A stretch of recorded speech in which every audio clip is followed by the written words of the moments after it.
ভারতীয় জনতা পার্টি আসলে লক্ষ্মীর ভান্ডার বন্ধ হয়ে যাবে।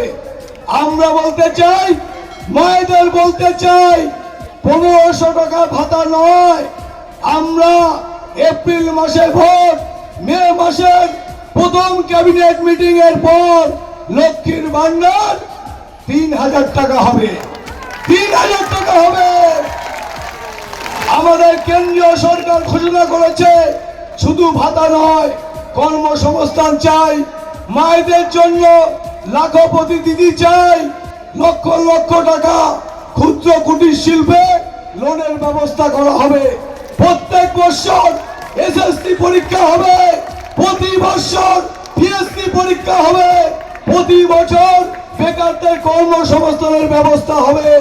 আজকে মেকলিগঞ্জ থেকে হাজারে হাজারে আমাদের ভাইয়েরা নিজেদের পরিবারকে বাঁচানোর জন্য কর্ণাটকে, কেরালায়, গুজরাটে, বেঙ্গালুরে বিভিন্ন জায়গায় পরিযায়ী শ্রমিকের কাজ করছে।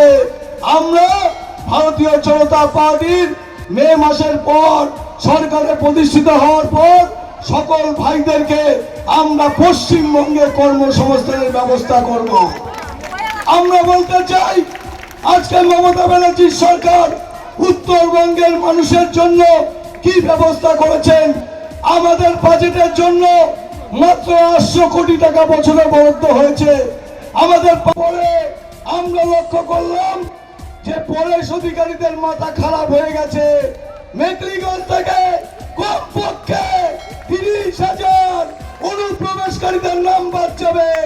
এই ভয়ে এই দিদির ভাইদের যারা ভোটটা করায়, ভোটটা দেয়, তাদের নাম বাদ গেলে মেকলিগঞ্জ বিধানসভায় তৃণমূল পরাজিত হবে।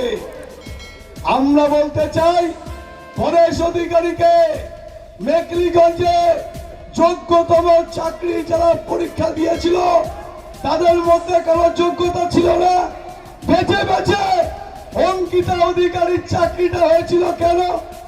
আমাদের এই মেকলিগঞ্জ বিধানসভায় আমরা লক্ষ্য করেছি এখানে একটা হিমঘর হওয়ার কথা ছিল। সেই হিমঘরের টাকা কার পকেটে ঢুকেছে? তোলামূল কোম্পানির পকেটে ঢুকেছে। আমরা লক্ষ্য করেছি আজকে কেন্দ্রীয় সরকারের বিভিন্ন প্রকল্প, বোনেরা ভাইরা যারা জড়ো হয়েছেন সকলকে শতমস্তকে প্রণাম জানিয়ে এবং আজকে আমাদের মধ্যে যারা উপস্থিত আছেন,